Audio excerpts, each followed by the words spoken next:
What's up, Indy 500 fans? David Land here, bringing you a very special die-cast review. This is Alexander Rossi's number 98 2016 Indianapolis 500 champion 118 figure version from Greenlight. I bought this from the Indianapolis Motor Speedway for a ridiculous price when the shipping costs and the Indiana tax for buying things online came in. This came to a pretty hefty price, but it is a fantastic die-cast, and I have a big suspicion that this is going to be hard to find eventually. So if you want one, go get one. If you're not interested in the figure version, you can go on eBay and buy the non-figure version one for about $70. This one runs about $10 more than that. So if you're interested in the figure version, that's available exclusively through IMS, and supposedly there's only 500 available, though there's nothing on the packaging that I've seen that indicates that they're limiting the figure version to 500. We'll just have to wait and see how scarce that one is. But if you don't want a chance not being able to get it, I would suggest buying it now. And if you don't want the figure version, still buy it now, because Indy 500 winning diecast, as I was talking with my good friend Diecast Reviews, aka Brody Bana, on Skype a couple days ago. We were talking about how expensive these Indy 500 winners become on the aftermarket after a couple years. So if you want this one, it benefits you to buy it early. So yeah, this is going to be very desirable because, of course, it's the 100th running of the Indianapolis 500 winner, and it's got that NAPA Auto Parts sponsorship, which looks amazing, and obviously a lot of people will be buying this just because it looks so good. So let's take a look at this packaging first. Of course, you've got the slip cover here with this fantastic photo of Rossi clutching and coasting across the line, and just look at how many people. I mean, it's amazing. Of course, a lot of people know that this was a sellout. The 100th running was a sellout. You could not buy a ticket legitimately to this race, and just, I mean, the amount of people just hanging off the rafters is just unbelievable. You can see the Rossi 500 champion, very similar packaging to the 1/64 scale that I already reviewed. You can see the Borg Warner and Rossi's face, Greenlight. I really do like this packaging. It looks very good. I think this is probably one of Greenlight's better packaging designs. At least since the Juan Pablo Montoya came out. I didn't think that was particularly a very strong die-cast release. You got Michael Andretti there, and an Apple product placement. And Rossi with the milk. Then we got the bottom here, which there's not a lot to go over. This, again, came directly from IMS, because it's an IMS exclusive, and that's me in the reflection. Hi, world. You've got the Borg Warner trophy there with Alexander Rossi after the Indianapolis 500, the day after photo. Beautiful looking car, and this is, I believe, the car that they essentially based it on, though there is none of this writing on the tires like the L34 or whatever. You got the Andretti Autosport logo, IMS, and Alexander Rossi. So once you get the slipcover off of the car, you slip it off, as I said. It's a slip cover, so it slips. Then you've got Rossi crossing the line from a different angle. Very iconic photo, this one. Whoever took that one is a very smart cookie. Then you've got Rossi wrote his name in the history books. You guys can read this. I'd love to read this all, but I'm pretty sure I read it in the 1/64 scale review. You've got Alexander Rossi and Greenlight Collectibles. Then you've got Rossi's mug on the side of the box here. And we'll turn it around here, and Rossi's mug once again. And then on the top, you've got the figure poking out there. You got Greenlight 100th Indy 500. Very nice box art design, incorporating the 100th running logo. And then you've got a really excellent presentation here of the Alexander Rossi car. I just love that light blue. I don't know what it is, but it just looks fantastic with the gold, and then of course with the dark blue of the NAPA Auto Parts scheme. But yeah, an absolutely fantastic looking car. I'm really excited to get this one out of the box, so let's do that and start the diecast review.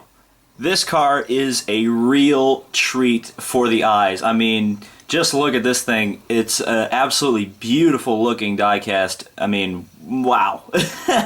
It looks fantastic. I mean, just such a, I mean, the scheme itself, again, credit to the Brian Herr Autosport people. They did a great job designing this car and getting NAPA on board for the 500, and once again, it paid off big time for them. Obviously, the selling point of this set is, of course, the Alexander Rossi figure, so naturally, we'll take a look at this first. Obviously, this is the pose that he did at the very end of the race once he had finally run out of fuel, and he popped out of the car to the roar of the crowd. You can see you've got a little bit of a cross there, so obviously Alexander Rossi is feeling the Jesus. All good for him. You got number 98, not the number 89, the number 98. A very cool looking helmet too, as it's fluorescent, almost pink, I would say. Yeah, it is fluorescent pink. So you got a fluorescent pink looking helmet with the blue, kind of reminiscent of Scott Brayton car from like the 90s. Very nice looking. You've got the all the logos here on the arms, and rather than read sponsors, I'll let you read them for yourself. I've already read most of the sponsors. You got the FIA certification on the on his neck there. That's a nice detail. Yeah, and other people have pointed this out, including my friend Diecast Reviews, who I mentioned earlier, and Kevin's Racing Diecast here on YouTube. You should subscribe to both of those guys, by the way. They're really nice and very good YouTubers.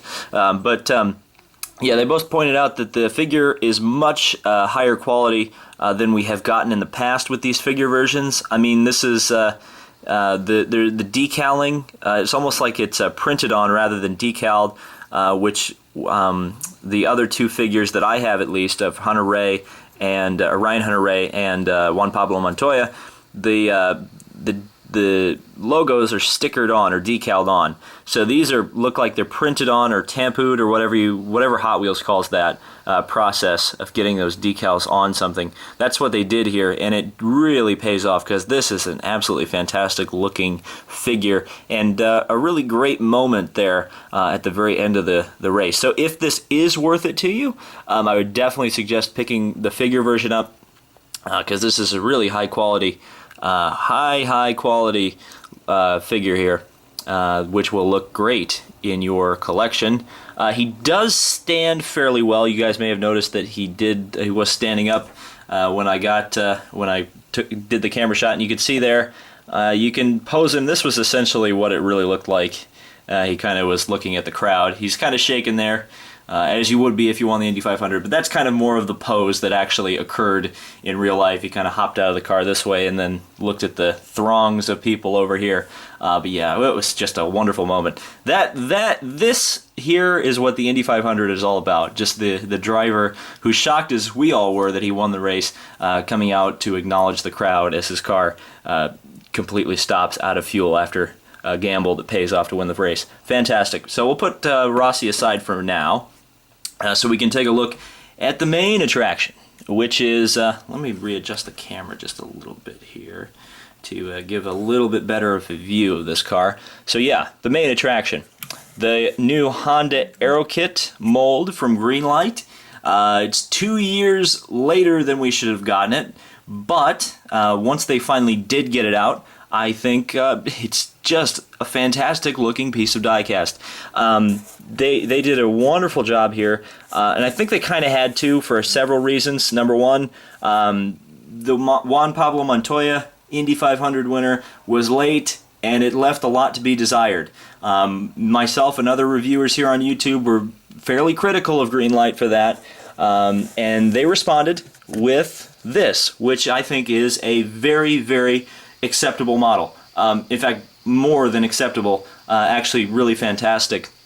And of course the other reason is that it's the 100th running of the Indianapolis 500 winner. I mean, this was an important diecast to do, period, no matter who won it. If Juan Pablo had repeated, there was an important diecast to do.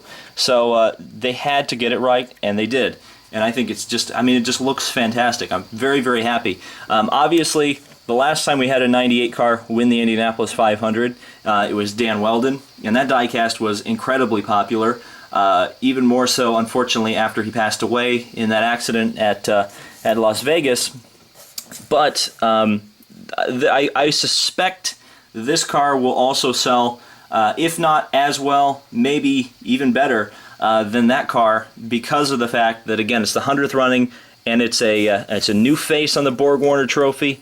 It's an American driver with Alexander Rossi. I mean, just the stars aligned with this car to get us this diecast. So let's take a look at some of the details on this car. I would say definitely the 118 looks, I mean the 164 looks great, and it's a great, the 164 for me is great, but this is just, if you're going to buy one of them between the 164 and the 118, I would suggest the 118.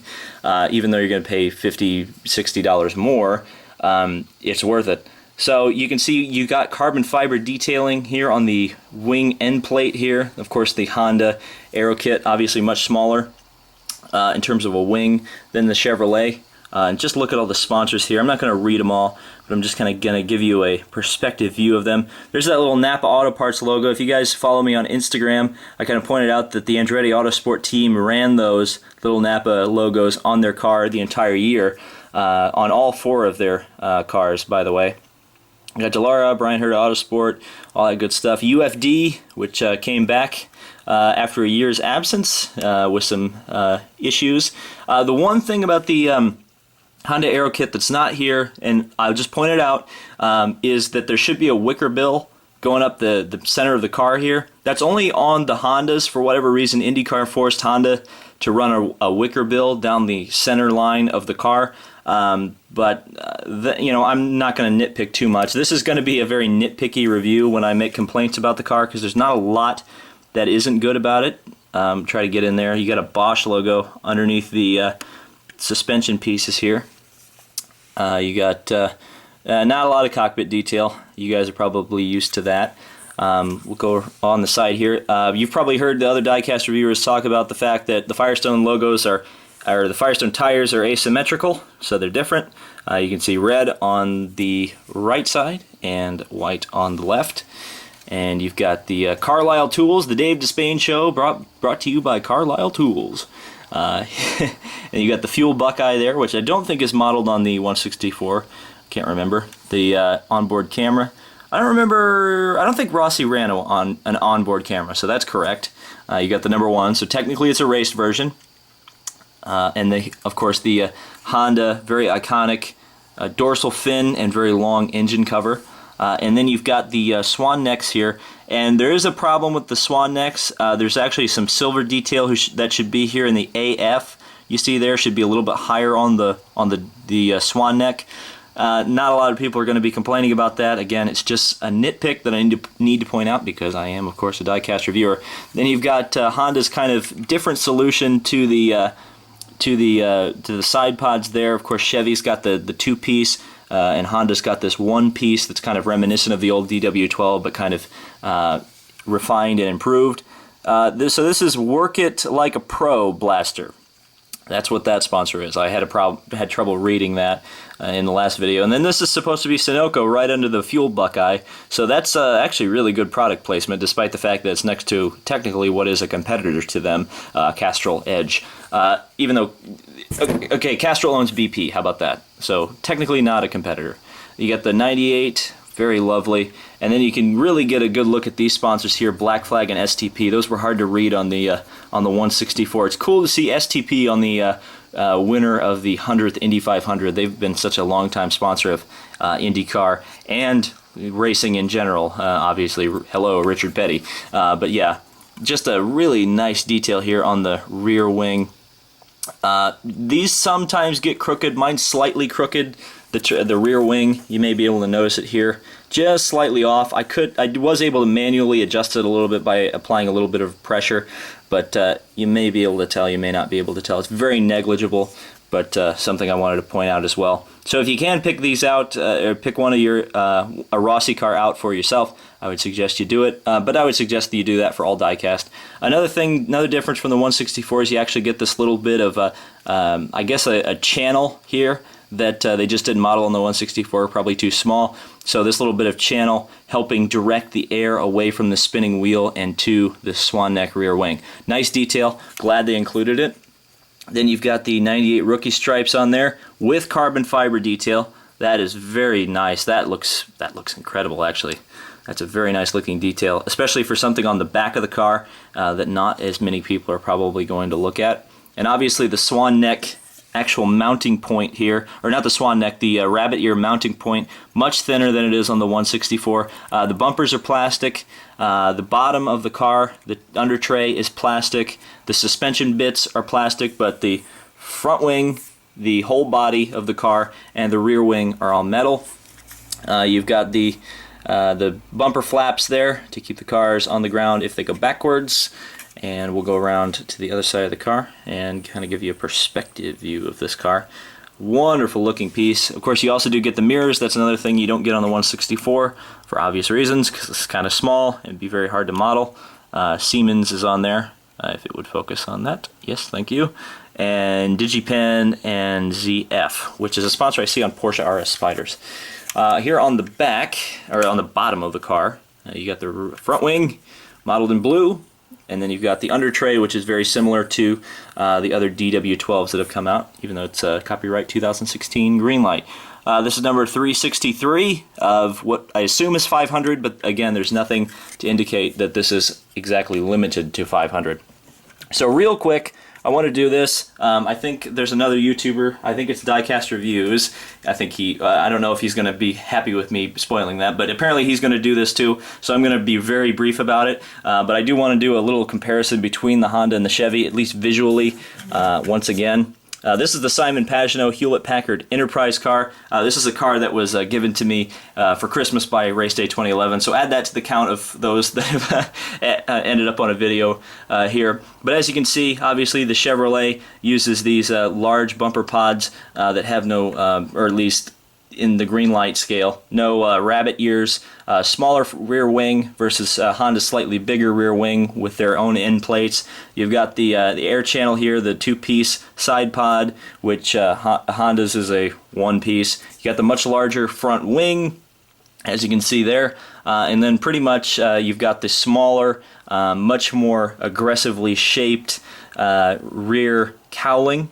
And obviously Honda's is longer and extended, probably for straight line speed stability, but you never know. And then pretty much the rest is all the same because of course the tub and the under tray and the wheels and tires and such are all the same on the DW12 based aero kits. So that was a quick comparison between those two, and let's get this thing back into focus here. The Alexander Rossi Indianapolis 500 winning number 98. What a fantastic... Rossi has fallen over. It finally happened. It finally happened at the end. Alexander Rossi's number 98 Indy 500 winner. Big time suggestion for me. If I had to give like a 9 out of 10 rating, it would be 9 out of 10. How about that? Yeah, I think it's pretty much perfect. There are a couple flaws that, unless you're a huge nitpicker, you won't notice anyway. It looks wonderful on the shelf. And by the way, let's take a look at a little bit of a bonus here. Let's take a look at all the Indy 500 winners I own, and of course they are also the figure versions in the 1/18 scale, and see them all together and kind of see the evolution of Indy. So here we go. So welcome to the dusty shelf of justice. Just a quick handheld thing. So you've got Ryan Hunter-Reay's 2014 Indy 500 winner right here. Of course, the figure version of this had the Hunter-Reay figure with the bottle of milk and the awesomely sculpted face. Also have got the 164 back there, so it looks great on display. Of course, that's what the DW12 looks like. Of course, incorrect rear wing, but aside from that, that's pretty much what it looked like. Then you move on to Juan Pablo Montoya's number 2 Verizon car. Obviously, this diecast had some problems. The diecast itself was not bad looking, but of course, this Verizon logo was a little wonky. And then you've got Juan Pablo there. Fortunately, this is kind of a fantasy looking thing because he didn't actually do that pose with the helmet off. In fact, it's that pose right there. So unfortunate, but there's the 164 right there. Actually, that one, the 164 is much better than the 118. So if you want a Juan Pablo, and you, that's the one to get. And then we move on. Actually, first, we've got the 2016 Indy 500 ticket signed by Alexander Rossi, which I got signed at Pocono. Then you've got the box for the 164, and the 164 sitting right there. And then you've got Alexander Rossi's number 98. So there it is on the shelf with the other 3 winners from Indy's past. Thank you guys so much for watching. This has been David Land on YouTube. If you do enjoy Indy 500 videos, be sure to subscribe and let me know in the comments what you think of this thing if you're willing to pick it up. So thank you guys so much for watching once again, and we'll see you in the next video.